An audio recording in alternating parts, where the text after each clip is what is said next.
Hello, Misfits, and welcome. In today's video, we are talking about 5 things that Dungeon Masters hate running.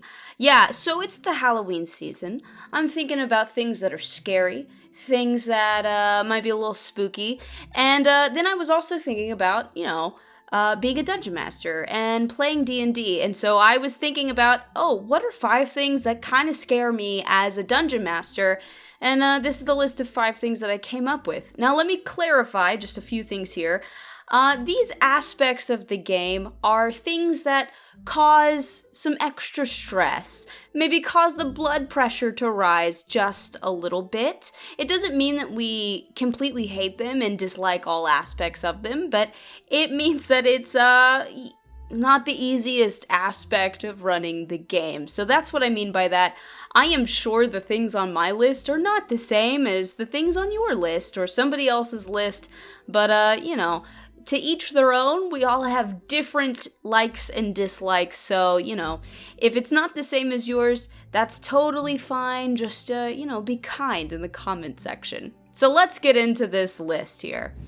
Number 1, something that I definitely hate running as a dungeon master are libraries and bookstores, okay? Now, as a player, you might be like, oh my gosh, like a library, a bookstore, think of this like vast amount of knowledge that we're about to, have at our fingertips. This is great. This is wonderful. This is a treasure trove for us. It is an absolute nightmare for a dungeon master. Because what? Are you gonna go name every single book in this place and also decide the full contents of what's in that book? No. A typical bookstore or library has hundreds, if not thousands of books, depending on the size of the place. You can't possibly decide what is in each and every single book or what they are all called. Even if you're using like some random generator to help you out, that's a nightmare. And you know there are players out there that want to read every single book, and you just can't do that. Even like published campaign modules don't do this. I mean, I feel like I don't often come across libraries inside locations, and if I do, in some sort of like published pre-written module, it's probably just like, all right, here's the title of like 3 or 4 books, and here's like 2 sentences on what might be in them. And that's kind of it, because nobody wants to do this. Nobody wants to do that. It's a nightmare, and, it stinks that we kind of have to, like, hand wave that, like, whatever lore and stuff might be hidden in that location, but we kind of have to, because, like, we just can't possibly make up all of that. And, if you do take the time to make up the contents of every book in the library, even though a player might think they want to go through the whole library and find out what's important, they don't actually want to sit there and listen to you list off the names of hundreds of book titles and divulge the contents of all of them. Nobody wants to do that. So libraries, bookstores, I don't like running them. There was one time in the last campaign that I ran that I put a bookstore in a town, and I may never do it again because I was stressed. I was definitely stressed. I don't think the players knew that I was stressed about it, but I was stressed. So definitely that's something that I use very sparingly in a game. Number 2, massive dungeons. I do not like massive dungeons. I think there's something super cool and intriguing about them. I love, when it's already, seeing which way the players decide to go, what traps they might trigger and stuff like that. That's great, super fun. I don't like preparing them. That's what I hate as a dungeon master, is preparing these massive dungeons. I'm talking like, an elaborate cave system tied to a dragon's lair, or, a vampire's maze-like castle, or some forgotten temple or tomb that has all these, various passageways and traps and stuff, a dwarf fortress hidden in a mountain, those kinds of things. It's a big, multi-leveled, like, room complex situation, okay? And What's not fun about these is the fact that you pretty much have to prepare the entire location. If you know the players are going there, you have to prep the whole thing because you don't know where they're gonna go. If you only prepare everything on the first floor and they immediately take the first set of stairs they see, or better yet, scale the outside wall and climb in to the second floor, and you didn't have any of that prepped, you're in trouble. So you kind of have to prep the entire location, and that is just so much prep to do. And then you kind of have to find a way to retain all of that in some way, whether it's notes you take as you're, putting it all together, or, maybe you just have a great memory. I don't know, but you have to keep track of all that information so that you can run it successfully. And that is just hard. It's not necessarily that the process of prepping is unenjoyable, though it can be. I think what really gets a lot of us is just, it's time consuming. And like the one thing that most people don't have and really, really need is time. I haven't even run a massive dungeon in a while because I just don't have the time to put one together. Even smaller scale sort of dungeons and locations, I end up having to prep them like really far in advance because that's just when I happen to have the time to do that. I don't know if anybody else is the same way, where you'll prep stuff really far out just because like that's how your time works out, but that's something that I do sometimes.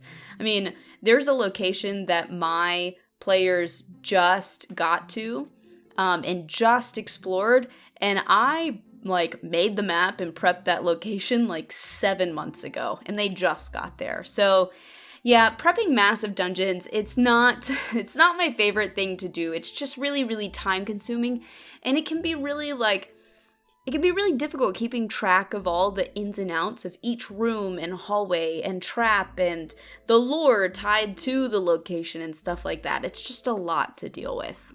Number 3, shopping. I do not really enjoy running shopping sessions as a dungeon master. It's not the most enjoyable thing to me. There are aspects of it that I like. If I decide to create some specific items kind of tailored to certain characters, I'm really excited to see them get that stuff. I like seeing their eyes light up when they finally get their hands on that thing that I made for them. That's really, really cool. What I don't like is, 1, when they don't buy the thing that you specially created for them.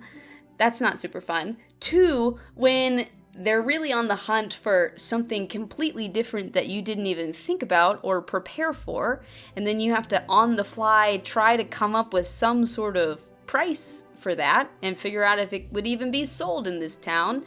Or 3, just having to roleplay the various NPCs that might be selling this stuff. I know not everybody does that.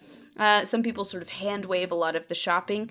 My table, we like to roleplay out a lot of these things, so, that's something that happens, and it's just extra things to do. And I love role-playing NPCs typically, but when it's through the through the vein of and here are all the items, and here are all of their costs, and give me this gold, and oh, you don't want to give me that gold? Okay, well, make a check, and then give me that gold, and it's just not my favorite thing to do. It's a necessary evil, but I much prefer the actual story and adventure and the momentum that comes with that. So shopping sort of grinds a lot of that to a halt, and I don't super love that, and I want to get back into the action. So that's why I dislike shopping typically.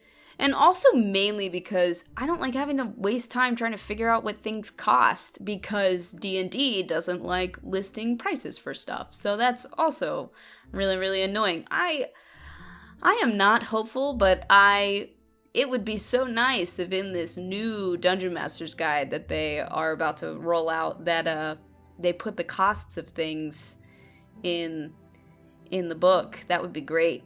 Costs of magic items, crazy concept, I know, but maybe do that. I don't know. Are they doing that? Does anybody know? I try to look it up, and I'm not sure if they're doing that. Now I'm kind of sad about it. Anyway, let's move on. All right, number 4, large groups of NPCs. Have you ever, as a dungeon master, found yourself having to roleplay like upwards of 10 or more NPCs in one location? Because I have multiple times, and it is really, really difficult and really, really challenging. I don't hate it. It's just a little stressful. Like, I love playing all the different NPCs that I create for my game, but when they're all in the same room, it stresses me out trying to figure out if I'm doing a good job portraying each of them in a way that makes them all feel distinct. Like, just to be completely honest, I can only do, like, 3 voices and none of them well. So it's really hard to portray all these multiple characters and make them feel distinct from each other. Oftentimes I'm like, oh no, it's just another British dude. Why are they all just British dudes? That's not good enough. And so I get really frustrated with myself in these situations in which I have to portray all these multiple characters. But at the same time, it's probably my fault that these scenarios come up. Like, my table, they love to call in the help of all these different NPCs that they meet throughout the campaign, and I let them do that, and that means that I end up having to play as, like, 12 different people in one room at one time, and it's just a lot, and it is, I don't know if the pros outweigh the cons in those scenarios. Like, I don't know if the fun of playing those characters outweighs the stress of playing those characters. You know what I mean? It's just tricky. It's just a difficult time.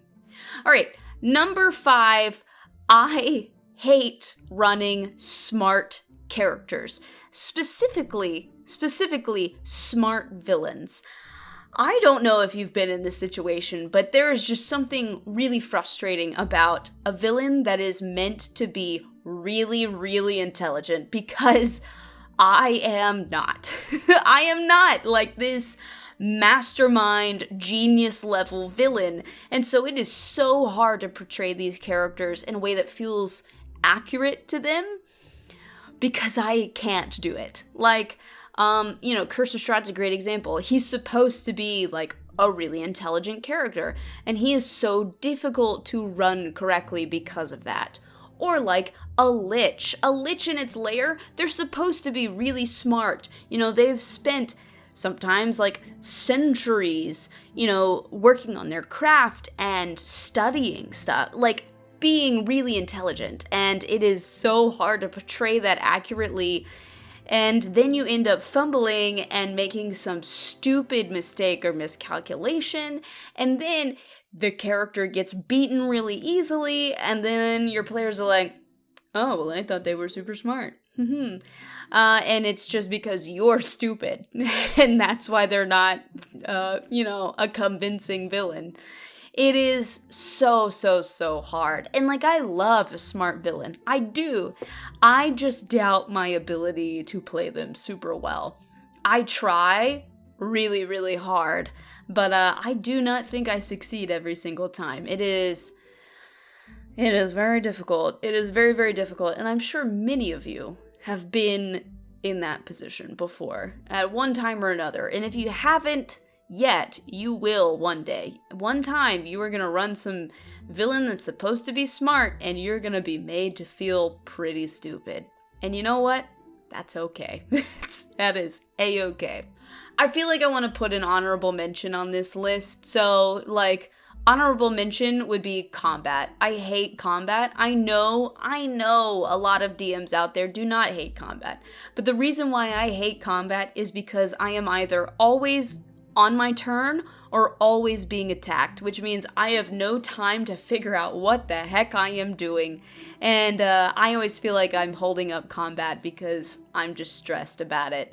If you're a player, when it's not your turn, you can prepare for your next turn. When you're a DM, you have none of that. You were meant to do all of your prep ahead of time, and if you didn't, or, if they throw a curveball at you, you're just in trouble. and you just gotta figure it out. And that's why I don't like combat. It's just not my favorite thing.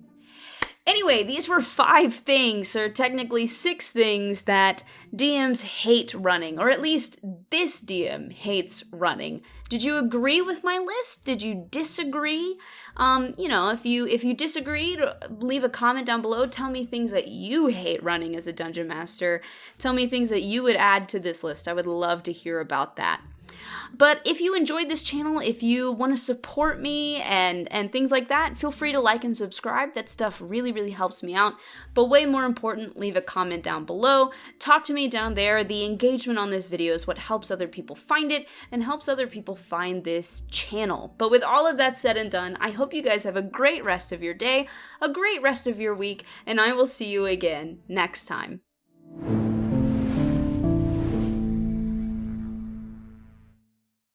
Friendly reminder, this Friday, you will be getting the first episode of Misfit Management in place of what would be a break from the campaign. I typically take a small little break at the end of every month, so we're starting a new thing where I am introducing you to Misfit Management, this sort of post-show of sorts where me and some of the players sit down and talk about some of the sessions, the decisions the characters made, how we felt about what happened, and things like that. So I hope you really enjoy it. This first one is going to be a pretty long chunk of sessions that we're covering, so be prepared for that.